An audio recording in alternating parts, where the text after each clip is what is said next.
Die vorige ANC-regerings se beleid van BBBEE of sogenaamde Broad-Based Black Economic Empowerment het beslis nie gewerk nie.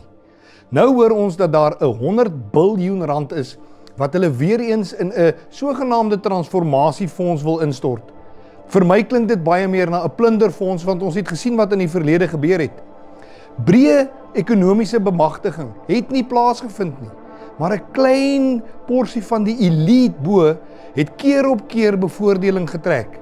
Die DA se voorstelle is 'n voorstel waar ons ekonomie kan laat groei sodat jong en opkomende sakemanne en sakevroue kan deel word van ons ekonomie in Suid-Afrika en nie net die elite daarbo nie.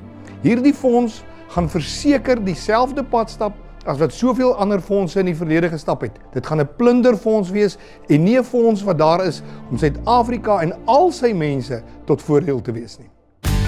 DA at Work, rescuing South Africa.